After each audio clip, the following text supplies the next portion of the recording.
अस्सलाम वालेकुम, मैं हूं शाहजेब खानजादा। आज के प्रोग्राम में सबसे पहले बात करेंगे एक और अहम गिरफ्तारी की। कल खुर्शीद शाह गिरफ्तार हुए तो कल होने वाली एक बड़ी गिरफ्तारी की खबर दब गई। वो गिरफ्तारी है साबिक डीजी पाक लियाकत अली खान कायम खानी की, जिनकी कोई सियासी वाबस्तगी नहीं है, मगर वो बरसों से इक़्तिदार में आने वालों से जुड़े रहे।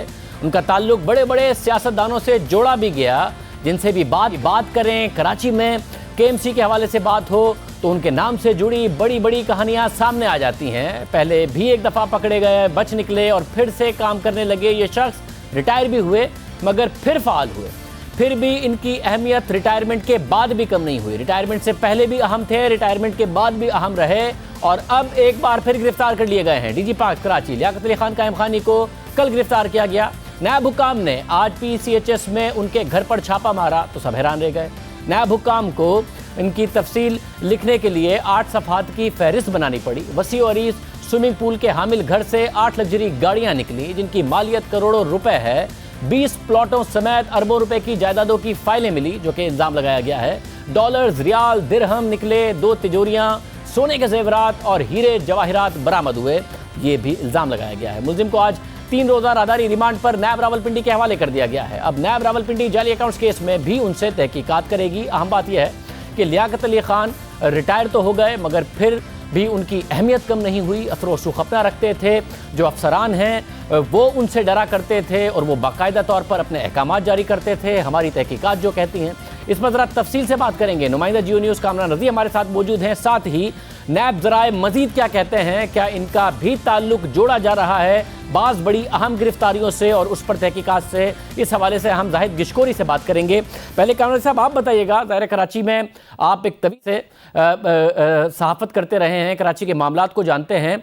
ये बहुत ज़्यादा अहमियत की हामिल शख्सियत ख्याल किए जाते हैं, रिटायरमेंट से पहले भी, रिटायरमेंट के बाद भी। असर व शुख इनका बहुत ज़्यादा रिटायरमेंट से पहले भी था, रिटायरमेंट के बाद भी रहा, अब तक रहा। क्या तफसीलात हैं? देखें, ये शाहज़ेब साहब लियाकत कायम खानी बहुत ही मशहूर एक किरदार रहे हैं बल्दिया उज़्मा कराची में भी। और जब सिटी डिस्ट्रिक्ट गवर्नमेंट बनाई गई कराची में और जो बल्दियाती निज़ाम था साबिक सदर के दौर में, तो उसमें भी बहुत ही मशहूर किरदार रहे और इनके बारे में कई दफ़ा ज़राए अबलाग़ पर स्टोरीज़ भी आती रहीं।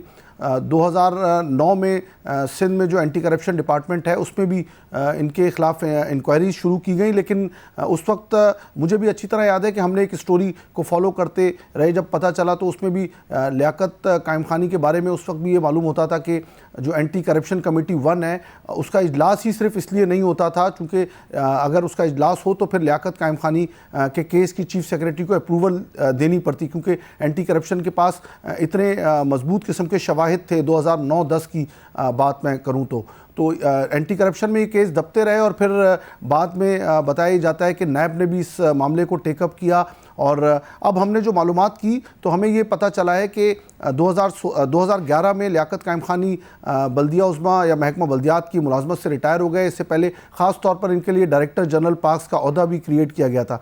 2011 में रिटायरमेंट के बाद ये यहाँ पर कराची में ही मुकीम रहे। ताहम 2016 में फिर एक बार फिर वसीम अख्तर जब मेयर कराची बने तो उन्होंने इन्हें अपना मुशीर मुकर्रर किया, लेकिन इनकी जो तकर्री थी उसके लिए कोई तकर्रनामा जारी नहीं किया गया बल्दिया उज़्मा कराची की जानिब से। हमने जब आज मालूमात हासिल की बल्दिया उज़्मा से, मेट्रोपॉलिटन कमिश्नर से, तो उन्होंने कहा कि कोई भी तकर्रनामा नहीं था, लेकिन पूरे जो कराची मेट्रोपॉलिटन कॉरपोरेशन है वहाँ सब लोग ये जानते हैं कि लियाकत कायम खानी मेयर कराची वसीम अख्तर के मुशीर हैं। और बहुत ही इंपॉर्टेंट मशवरे वो देते थे। बाग इब्ने कासिम हो या शहीद बेनज़ीर भुट्टो पार्क जो बोर्ड बेसन पर था, इस पर अरबों रुपए खर्च हुए हैं पिछले कई सालों के अंदर। अगर आप रिकॉर्ड उठाएं तो उसमें जा बजा इनका नाम आता था और एक मशहूर करैक्टर के तौर पर इन्हें जाना जाता था महकमा बल्दियात में, सिंध हुकूमत में। और बहुत सारे ऐसे केसेस माजी में इन पर बनते रहे हैं जिसमें ये बासानी बचते रहे हैं अपने असर रसूख इस्तेमाल करके।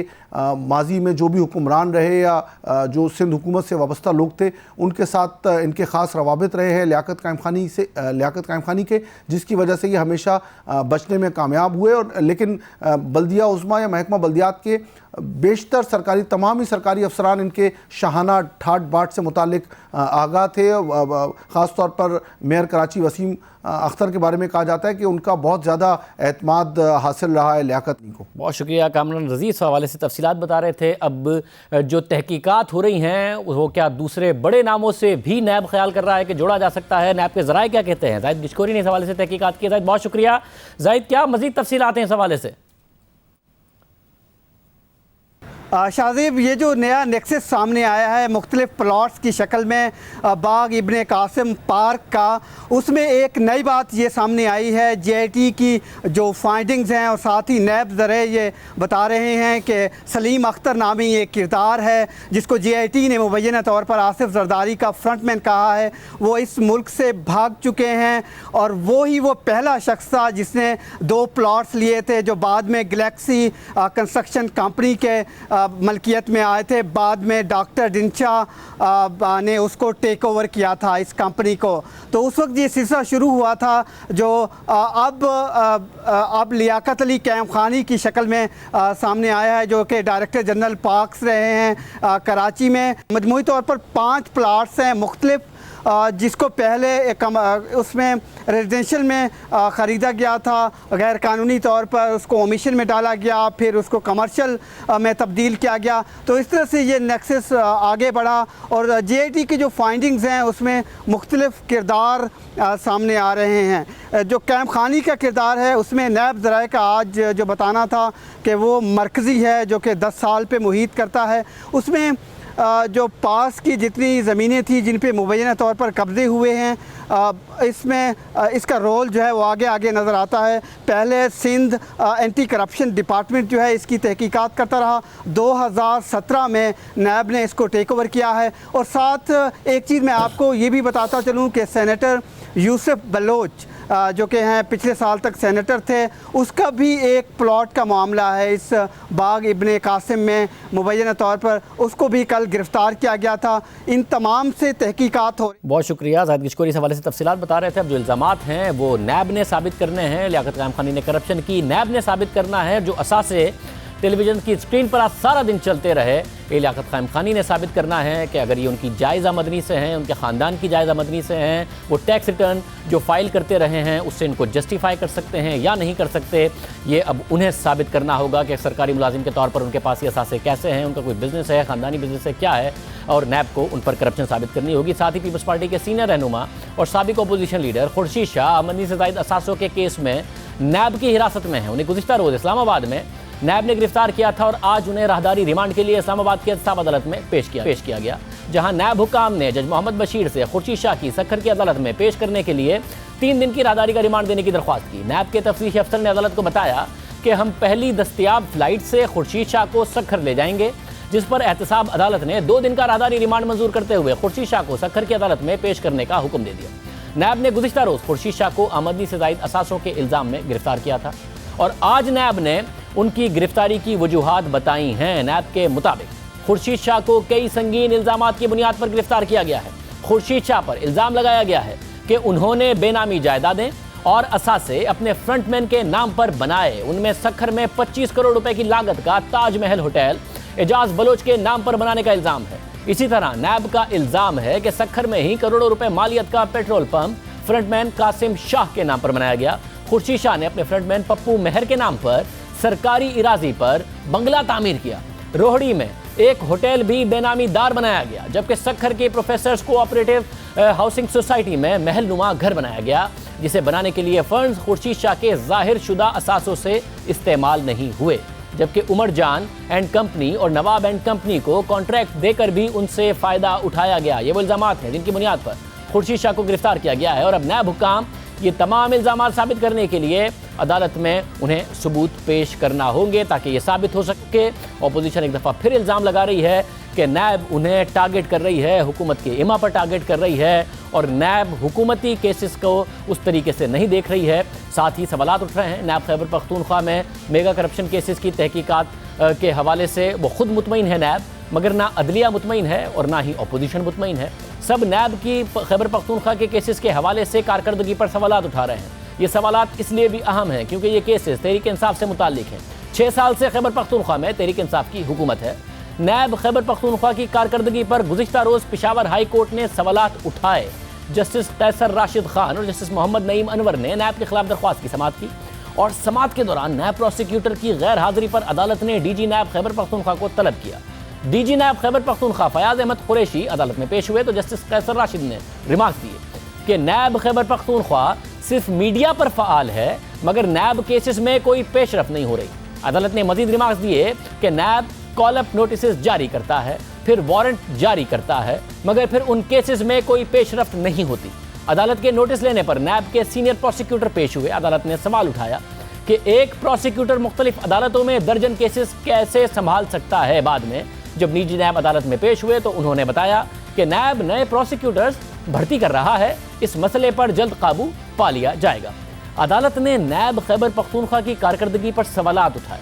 इस हवाले से द न्यूज़ और जंग में अरशद अजीज़ मलिक की खबर भी शाया हुई है, जिसके मुताबिक खैबर पख्तूनख्वा में नायब का इदारा मेगा करप्शन स्कैंडल्स में नाकिस कारकर्दगी की वजह से अपनी साख खो रहा है और नायब की कारकर्दगी पर सवालात उठ रहे हैं। खुद पेशावर हाईकोर्ट के चीफ जस्टिस वकार अहमद सेठ ने एक केस की समाअत के दौरान रिमार्क दिए कि यूं महसूस होता है कि सूबे में नायब के नाम का कोई इदारा ही नहीं है। कुछ अरसा पहले नायब खैबर पख्तूनख्वा बहुत फाल था और करप्शन के खिलाफ मुतहर्रिक नजर आता था, मगर बदकिस्मती से आजकल खैबर पख्तूनख्वा में नायब नजर नहीं आ रहा।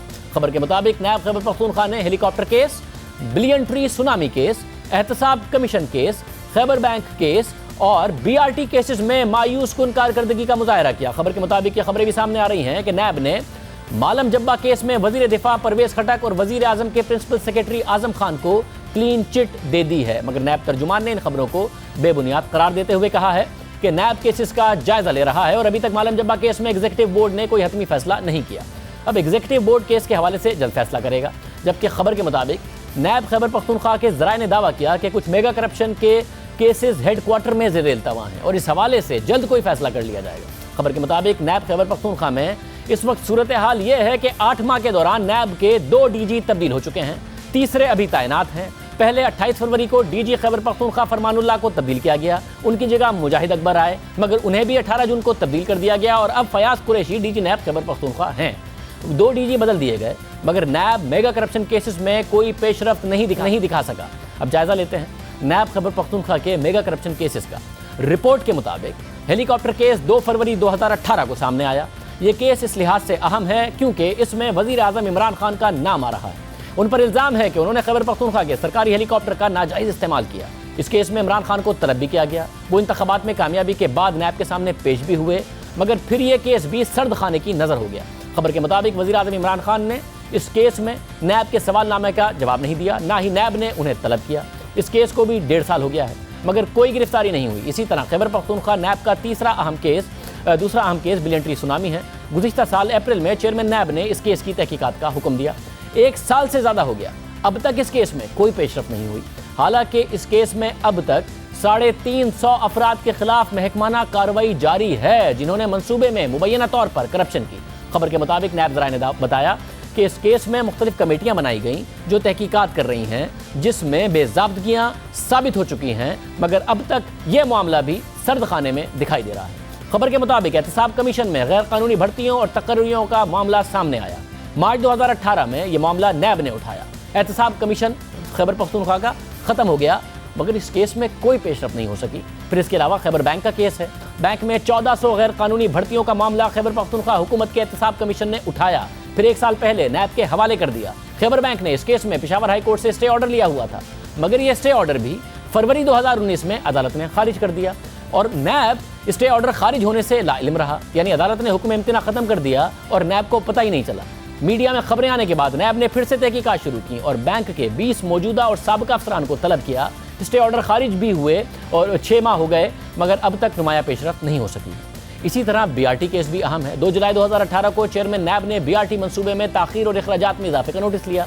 फिर 18 जुलाई को पेशावर हाई कोर्ट ने भी नायब को इस मामले की तहकीकात का हुक्म दे दिया। 4 सितंबर तक तहकीकात मुकम्मल करने का हुक्म दिया। अलबत्ता 5 सितंबर को सुप्रीम कोर्ट ने इस मामले पर स्टे ऑर्डर दे दिया, जिसकी वजह से केस अब भी ज़ेरे इल्तवा है और कोई पेशरफ नहीं हो सकी है और BRT अभी तक बार बार की हुकूमती डेडलाइन के बावजूद नहीं बन सका है। खबर के मुताबिक मालम जब्बा स्कैंडल जनवरी 2018 में सामने आया। नायब दस्तावेजात के मुताबिक चेयरमैन नायब ने इस केस को करप्शन और इख्तियारात के नाजायज इस्तेमाल का मिसाली केस करार दिया। 9 जनवरी को इंक्वायरी के अहकामात दिए। अब तक इस केस में वजीर दिफा परवेज खटक, वजीर आला खैबर पख्तूनख्वा इस वक्त के महमूद खान, सूबाई वजीर आतिफ खान, वजीर आजम के प्रिंसिपल सेक्रेटरी आजम खान समेत कई अफसरान नैब के सामने पेश हो चुके हैं, बयानात रिकॉर्ड करा चुके हैं। इस केस के हवाले से नैब ज़राए का दावा है कि स्कैंडल की तहकीकात मुकम्मल कर ली गई और इस केस में रेफरेंस दायर करने का फैसला किया गया है। नैब एग्जीक्यूटिव बोर्ड की मंजूरी के लिए उसे इस केस को हेडक्वार्टर भिजवाया गया है, मगर मामला कई माह से इल्तवा का शिकार है। नैब इसे मेगा करप्शन का केस करार दे चुका है। 1.5 साल से इसकी तहकीकात भी हो रही हैं, मगर कोई अहम गिरफ्तारी नहीं हुई है, कोई पेशरफ्त इस हवाले से नहीं हुई है। अब अहम बात यह है कि इन तमाम केसेस में अगर करप्शन नहीं हुई और तमाम लोगों पर इल्ज़ाम गलत है तो उन्हें इस वक्त बरी किया जाना चाहिए, ताकि मुसलसल उनके सर पर ये तलवार ना लटकी रहे, ये केस ना लटका रहे, वज़ीर आज़म तक पर हेलीकॉप्टर केस ना लटका रहे, मौजूदा वज़ीर आला और साबिक वज़ीर आला खैबर पख्तूनख्वा पर केस ना लटका रहे। और अगर करप्शन हुई है तो भी इसे मंतकी अंजाम तक पहुँचना चाहिए, ना कि ये तलवार लटका के रखी जाए। फिर नैब पर इल्ज़ाम लगता है कि केसेस को सरदखाने में रखा जाता है और वो कभी भी सामने आ जाते हैं। इस हवाले से दिलचस्प बात यह है कि 17 दिसंबर को वज़ीर आला खैबर पख्तूनख्वा महमूद खान नैब के सामने पेश हुए। इसके बाद मीडिया के सवालों के जवाब देते हुए उन्होंने दावा किया कि उन्हें क्लीन चिट मिल गई है, उन्हें नैब की जानिब से कोई सवालनामा नहीं दिया गया। देखिए जी, ना मेरे कोई समरी पे साइन है, ना कोई डॉक्यूमेंट्स पे मेरे साइन है। उन्होंने मुझे बुलाया था, केस मैंने स्टडी नहीं किया है, तो इस सिलसिले में मैं कुछ नहीं कह सकता कि ये कानूनी है कि गैर कानूनी है। कोई ताल्लुक है ही नहीं, तो इसलिए उन्होंने प्रॉपर्ली बुलाया था, मैंने ये जवाब दिया कि इस केस से मेरा कोई ताल्लुक सवालनामा दिया गया आपको? नहीं, कुछ नहीं। अच्छा, तो मुतमईन हो गए सर? बिल्कुल, एग्जैक्टली, बिल्कुल। तो ये पहली और आखिरी पेशी है आपकी? एग्जैक्टली। लेकिन सर जो आपको क्लियर और क्लीन चिट दे दिया है, हम ये कह सकते हैं आप? एग्जैक्टली। वज़ीर आला के दावे के बाद आज नैब की प्रेस रिलीज सामने आई कि नैब ने वज़ीर आला खैबर पख्तूनख्वा महमूद खान को मालम जब्बा केस में किसी किस्म की कोई क्लीन चिट नहीं दी। वज़ीर आला खैबर पख्तूनख्वा का नैब की कंबाइंड इन्वेस्टिगेशन टीम को दिया गया बयान गैर तसल्ली बख्श है। उनको कानून के मुताबिक दोबारा किसी वक्त भी बुलाया जा सकता है, मगर फिर इसके बाद कोई पेशरफ नहीं हुई। वज़ीर आला ने इतनी बड़ी बात कर दी, नैब ने उसके जवाब में इतनी बड़ी बात कर दी, फिर पेशरफ नहीं हुई। गुज़िश्ता रोज़ जब चेयरमैन नैब ने खैबर पख्तूनख्वा के अफसरान से खिताब किया तो उन्होंने इस तासुर को गलत करार दिया कि नैब खैबर पख्तूनख्वा में कुछ नहीं कर रहा। मैं इस तासर की बिल्कुल नफ़ी करता हूँ कि जी नैब खैबर पख्तूनख्वा में काम नहीं हो रहा या दूसरे सूबों की निस्बतन काम कम हो रहा है। हमेशा फेस को आज तक नहीं देखा, सिर्फ केस को देखा है, और केस उस वक्त उस पर पेशकदमी शुरू की है जब प्रिमा फिशाई ये तय हुआ है कि प्रिमा fisheye case is made out के बाद यूँ नज़र में एक केस बन रहा है। जब एक केस बन रहा है तो उसके बाद फिर ये नहीं देखा कि ये कौन है, फिर सिर्फ ये देखा है कि ये क्या है, केस के मेरिट्स और डी मेरिट्स क्या है। पहले दिन भी कहा था और आज भी इस बात पे कायम हूँ कि नैब की एफिलिएशन किसी हुकूमत के साथ नहीं, कि हुकूमतें तो आती जाती हैं। चेयरमैन नैब का दावा अपनी जगह, मगर खुद अदालतें सवालात उठा रही हैं, एतराज़ कर रही हैं कि खैबर पख्तूनख्वा में नैब क्या कर रहा है। साथ ही वज़ीर आला खैबर पख्तूनख्वा ने कह दिया था उन्हें क्लीन चिट मिल गई है, उसके अगले दिन नैब की तरफ से क्लैरिफिकेशन आ गई थी कि ऐसी कोई बात नहीं है। उसके बाद केस कहाँ गया ये अभी तक नहीं पता चल रहा। इन केसेस के बाद जो केसेस शुरू हुए उनमें गिरफ्तारियाँ हो गई हैं। ये जितने भी केसेस हमने आपके सामने रखे उनके हवाले से पेशरफ नहीं हुई, मगर बाद के केसेस में पेशरफ हो गई है, मगर ये केसेस अंजाम तक नहीं पहुंच सके। 16 जनवरी 2019 को सुप्रीम कोर्ट ने जाली अकाउंट्स केस का फैसला सुनाया और नैब को तहकीकात का हुक्म दिया। 2019 में जीआईटी को हिदायत की कि वह नैब को तफसीलात फराहम कर दे। जनवरी में यह मामला नैब के पास आया, फिर इस केस में बड़ी बड़ी गिरफ्तारियां हुई। साबिक सदर आसिफ अली जरदारी, उनकी बहन फरियाल तालपुर को गिरफ्तार कर लिया गया। इसी तरह नैब ने 14 नवंबर 2018 को चौधरी शुगर मिल के मालिकान के खिलाफ करप्शन और मनी लॉन्ड्रिंग की इंक्वायरी का आगाज़ किया। फिर 8 अगस्त को उन्हें गिरफ्तार कर लिया गया। इसी तरह खुर्शीद शाह के खिलाफ आमदनी से ज़ायद असासों की इंक्वायरी 7 अगस्त को शुरू हुई, उन्हें कल गिरफ्तार कर लिया गया। इसी तरह 6 जुलाई को नैब ने LNG में बाकायदा इंक्वायरी की मंजूरी दी और फिर इस केस में शाहिद खकान अब्बासी की गिरफ्तारी हुई। मिफ्ता इस्माइल भी गिरफ्तार हो गए। साबिक MD और इमरान हक को गिरफ्तार कर लिया गया। ये केसेस हैं जो शुरू हुए और उनमें बहुत सारी गिरफ्तारियां हो गईं। अलबत्ता खैबर पख्तूनख्वा के केसेस में पेशरफ नहीं हुई। खैबर पख्तूनख्वा और तहरीक इंसाफ के केसेस के हवाले से चेयरमैन नैब की राय भी सामने आ चुकी है। चेयरमैन नैब ने कॉलम निगार जावेद चौधरी से मुलाकात में उन्हें बताया था कि हुकूमत चाहती है कि इमरान खान का हेलीकॉप्टर केस बंद हो जाए। बाबर इवान का रेफरेंस, सलीम खान और फिरदौस आशिक इवान के खिलाफ तफ्तीश और सबसे बढ़कर परवेज खटक के खिलाफ मालम जब्बा की गैर कानूनी लीज की इंक्वायरी रुक जाए। मालम जब्बा केस से मुतालिक उन्होंने कहा कि ये अब चंद दिन की बात है, रेफरेंस मुकम्मल हो चुका है और आप बहुत जल्द परवेज खटक को भी लॉकअप में देखेंगे। बस मुझे सिर्फ एक खतरा है और मैं सिर्फ परवेज खटक की सेहत से डरता हूँ। वो अगर गिरफ्तार हो गए और उन्हें अगर कुछ हो गया तो नैब मजीद बदनाम हो जाएगा, लेकिन इसके बावजूद ये होकर रहेगा। मालम जब्बा का रेफरेंस तगड़ा है, परवेज खटक को भी अपनी करप्शन का हिसाब देना होगा। इस कॉलम की इशाअत के बाद अगले दिन 17 मई 2019 को नैब का एलामिया जारी हुआ कि कॉलम निगार ने हक़ाइक़ को दुरुस्त अंदाज में पेश नहीं किया, बल्कि अफराद और मुकदमात के हवाले से जो नताइज अखज़ किए वो दुरुस्त नहीं। सिर्फ इस हद तक बात हुई कि हर तैयार करदा रेफरेंस को आइन और कानून के मुताबिक अदालत के सामने पेश किया जाता है। फिर इसके बाद मीडिया से बात करते हुए चेयरमैन नैब ने इस कॉलम के हवाले से कहा कि उन्होंने एक दो सहाफ़ियों के सवालात के जवाब दिए, मगर जिस तरह वो छपे इससे लगा कि सहाफ़ी तो नजूमी बन गए। वो दरअसल मैंने एक दो साफ़ी साहबान जो मेरे दोस्त भी थे उनके एक दो सवालों को जवाब दिए, तो जो कॉलम दो तीन कॉलम जब आए तो मैं तो बड़ा हैरान हुआ कि ये पहले मेरा ख्याल था कि सिर्फ खबरें लाना या खबरें ढूंढना साफ़ियों का काम है। अब पता लगा कि ज्योतिषी भी बन गए, नजूमी भी बन गए। इसके लिए आप सबको मुबारक। अब यह है नैब का दावा, चेयरमैन नैब का दावा। कल हमने अपने प्रोग्राम में इस कॉलम के हवाले से बात की तो नैब के तर्जुमान ने हमें मुतादिद पैगामात भेजे और इसरार करते रहे कि नैब ने इस इंटरव्यू की तरदीद कर दी है, खुद कॉलम निगार ने इसकी तरदीद कर दी है। जावेद चौधरी जिन्होंने एक कॉलम लिखा, 2 किस्तों में लिखा, वो अपनी बातों पर बहरहाल कायम है। कॉलम छपने के 5 दिन बाद वो जी न्यूज़ के प्रोग्राम कैपिटल टॉक में आए और उन्होंने कहा कि जो चेयरमैन नैब ने बोला वो उन्होंने लिखा, जो बातें उन्होंने ऑफ द रिकॉर्ड की वो नहीं लिखी। उन्होंने परवेज खटक के हवाले से चेयरमैन नैब के जुमले भी दोहराए। साथ ही ये भी कहा कि इस कॉलम में जो फैक्ट है नैब उन्हें चैलेंज करना चाहे तो वो तैयार है। मुलाकात हुई, इसमें कोई शक नहीं, और ये मुलाकात ज़ाहिर है कोई पहली मरतबा मेरी ज़िंदगी में किसी डिग्नेटरी के साथ तो नहीं हुई। हम हर लोगों से मिलते रहते हैं। खुद उन्होंने गुफ्तगू शुरू की, उसमें बेशुमार उन्होंने चीज़ें बताई और जहाँ पे उन्होंने कहा कि ये नहीं बयान करने, उन्होंने कहा कि ऑफ द रिकॉर्ड है।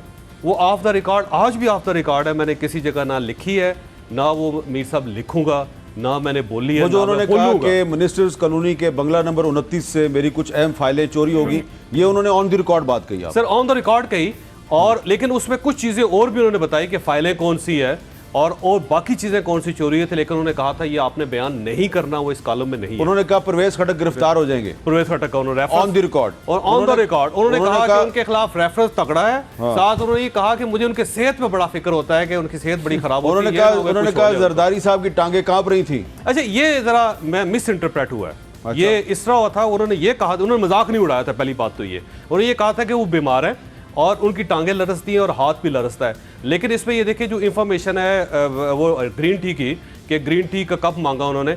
अब अगर फर्ज करें ये सारा इंटरव्यू कंकॉक्टेड है या ये कॉलम कंकॉक्टेड है, तो अब सवाल ये है कि ग्रीन टी उन्होंने मेरे सामने तो नहीं मांगी, ना आपके सामने मांगी। इसलिए तो जरदारी साहब कह रहे हैं मैं I will take action against him. हाँ, इसका मतलब ये हुआ कि एक चीज फैक्ट है ना। अच्छा, मैं आज भी कहता हूँ कि इसमें जो फैक्ट्स हैं, अगर वो नैब चैलेंज करना चाहे तो मैं हर फैक्ट। अच्छा, तो ये भी उन्होंने आपको कहा कि शहबाज शरीफ साहब रकम अदा करने के लिए तैयार है। बिल्कुल कहा उन्होंने कहा नवाज शरीफ साहब का खानदान भी तैयार है। खानदान भी तैयार, बिल्कुल। अच्छा, इसकी आगे पीछे दाएं बाएं इसमें बहुत सारी चीजें ऑफ द रिकॉर्ड हैं जो उन्होंने कहा कि ऑफ द रिकॉर्ड है। मैंने उनसे पूछा कि क्या आपके साथ राब्ता हुआ था, तो उनका जवाब ये था कि क्योंकि रेफरेंस नैब ने बनाए हुए हैं, कोई शख्स भी अगर रायत देना चाहेगा, कोई इदारा देना चाहेगा, कोई कोर्ट देना पड़ेगा, अल्टीमेटली उसको नैब के पास ही आना पड़ेगा। तो कोई भी कहीं भी बात होगी तो मेरे साथ ही बात होगी अल्टीमेटली। अगर नैब इजाजत नहीं देता तो कोई शख्स किसी को कोई रायत नहीं दे सकता, क्योंकि रेफरेंस। जब आपका पहला कॉलम छपा तो उसके एंड में लिखा हुआ है कि बाकी मजीद कल मुलाजा कीजिएगा, फिर उन्होंने राब्ता किया आपसे? जी, खुद उन्होंने राब्ता नहीं किया, लेकिन उनके स्टाफ ने राब्ता किया था और उन्होंने कहा था कि ये दूसरा कॉलम जो है रुक सकता है। मैंने कहा बिल्कुल नहीं रुक सकता,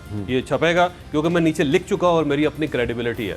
उसमें कुछ चीजें उन्होंने अमेंड करवाई। उन्होंने कहा कि अगर मेहरबानी करके आप कुछ कर सकते हैं तो ये आप कुछ कर दें। अच्छा, अमेंड भी करवाई? मैं एतराफ करता हूँ कि उन्होंने अमेंड करवाई और मुझे महसूस हुआ कि यह कि इससे ज्यादा प्रॉब्लम पैदा हो जाएंगे, तो मैंने उनके कहने पर कुछ चीजें अमेंड की। इसका मतलब पहले कॉलम का पता था, दूसरे कॉलम का पता था, और जब तीसरे दिन उन्होंने तरदीद की, वो तरदीद में ढीली डाली। उसके अंदर उन्होंने ये लिखा हुआ है कि मुलाकात में कुछ बातें हुई जो मजाज अदालत, वो आप फिक्रा पड़े ना पूरा, आपको अंदाजा हो जाएगा कि वो इसको तस्लीम कर रहे हैं।